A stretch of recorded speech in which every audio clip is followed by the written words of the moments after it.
فائدے کیا ہیں ان ٹینشنوں سے زیادہ؟ جاگنگ کرتے اس کی بھی ٹینشن ہوتی ہے, بھاگنا پڑتا ہے, سانس پھولتا ہے, ہو سکتا ہے کسی دن گر جاؤ چکرا کے, لیکن فائدے رزلٹ کیا ہے؟ وہ بہت سی ٹینشنوں سے آپ کو جاگنگ روک لیتی ہے. تو ایسے ہی شادی کی کچھ ٹینشنیں ہیں, لیکن وہ ٹینشنیں آپ کو نیچرل لائف دے دیکھتی ہیں اور بڑی ٹینشنوں سے روک لیتی ہیں, ورنہ نیچرل لائف نہیں ملتی آپ کو. وہی گوروں والا حساب ہوتا ہے, کتے وتے پال کے, بندر پال کے. نیٹ پہ دیکھو کسی نے بندر پالے ہوئے ہیں, کسی نے کتے پالے ہوئے ہیں, تو کتے پال کے بھی ان پہ خرچ کر رہے ہو. تو میں نے یہ دعویٰ کیا تھا 20 سال پہلے کہ بھائی صاحب یہ نیچرل لائف ہی میں سکون ہے, اطمینان ہے, اللہ پہ توکل کرو. تو لوگ مانتے نہیں تھے, آج میں آپ کے سامنے ہوں. تو اب میں جب کہتا ہوں الحمدللہ میں تو خوش ہوں, تو نیچے لبرل انٹیاں نا, بہت انٹے بھی اور انٹیاں بھی, بہت بڑی تکلیف ہوتی ہے. وہ نیچے کمنٹس کرتے ہیں, میں پڑھتا رہتا ہوں اکثر کمنٹس. انہوں نے لکھا ہے کہ یہ تو خوش ہیں, آگے گھر میں کیا حال رکھا ہوا ہے انہوں نے, یہ تو کوئی گھر والوں سے جا کے پوچھے. دیکھو جس کے گھر میں ٹینشنیں ہوتی ہیں وہ خود بھی خوش بولو نہیں ہوتا. گھر کی ٹینشن تو آدمی کو عذاب میں ڈال دیتی ہے. یہ کیسے ہو سکتا ہے کہ گھر میں خوشی نہ ہو, ٹینشنیں, اور میں یہاں آ کے مسکرا رہا ہوں آپ کے سامنے؟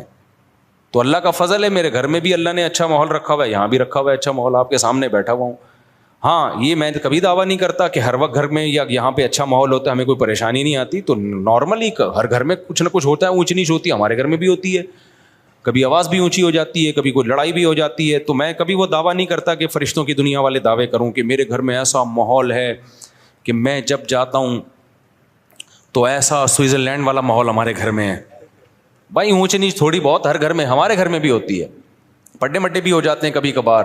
جہاں گوشت کھاؤ گے, خوراک کھاؤ گے, روٹی کھاؤ گے تو طاقت تو آئے گی نا. وہاں اختلاف بھی ہوگا, ہو سکتا ہے کبھی آواز اونچی ہو کے گھر سے باہر چلی جائے, کبھی کوئی جھگڑا ہو جائے, کبھی پھڈا ہو, یہ نارمل ہے, نیچرل ہے یہ.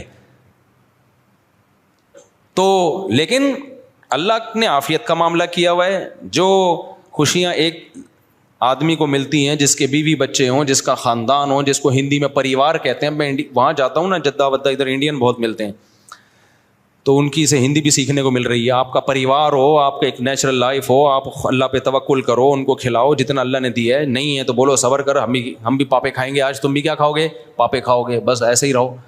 تو بچے بھی انسان کے بچے بنیں گے, تو اس سے آدمی کو خوشی ملتی ہے, صحت اچھی ہوتی ہے, برائیوں سے بچتا ہے. وہ برائیوں میں وقتی خوشیاں ہیں, حقیقت زانی تو خوش رہ ہی نہیں سکتا, یہ بتا دوں میں آپ کو. جو زنا کرنے والا ہے نا, کیونکہ دیکھو اللہ نے تمہارے اندر طاقت رکھی ہے, نکاح میں نہیں آؤ گے تو کہیں اور جاؤ گے. یہ پراٹھے کہیں نہ کہیں تو پھٹیں گے جا کے, کیا خیال ہے بھائی؟ یہ کہیں نہ کہیں تو نکلیں گے جا کے, گند میں نکلیں گے جا کے. تو گند میں وقتی سکون ہے, حقیقت میں سکون نہیں ہے. سب سے پہلی بات, زنا کرنے والے کی گھریلو زندگی برباد ہو جاتی ہے. بار بار کہتا ہوں, اس کو بیوی سے محبت ہی نہیں رہتی. روزانہ اس نے نئے نئے چہرے دیکھ دیکھ کے نا اس کو اپنا پرانا مال اچھا نہیں لگتا.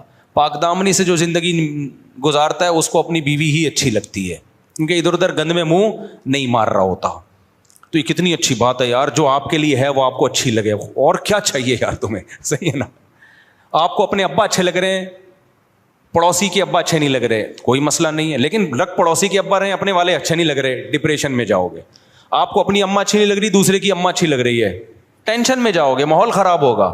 اور اپنی اچھی لگ رہی ہے, دوسرے کی اچھی, دوسرے کی نہ لگے کوئی مسئلہ نہیں ہے. اپنی اولاد اچھی نہیں لگ رہی, دوسرے کے بچے اچھے لگ رہے ہیں, ٹینشن میں جاؤ گے کہ نہیں جاؤ گے؟ اور اپنی اگر اچھی لگ رہی ہے تو یہ بھائی اپنی ہے اور اچھی بھی لگ رہی ہے تو اور بڑی نعمت ہے. تو اسی طرح دوسروں کی بیویاں اچھی لگ رہی ہیں, اپنی لگ نہیں رہی, ڈپریشن. دوسروں کی تو دیکھ ہی نہیں رہے گا, اچھی لگنے نہ لگنے کا آپشن ہی ختم کر دیا, اپنی ہی کو دیکھ رہے ہو, وہی اچھی لگے گی. چونکہ دوسرا کوئی آپشن آپ کے پاس ہے نہیں, تو ٹینشن بڑھے گی یا ختم ہوگی؟ ختم ہوگی اس سے. تو اس لیے اللہ میاں نے جو بولا ہے نا, جلدی شادی کرو, زیادہ بیویاں کرو, زیادہ بچے پیدا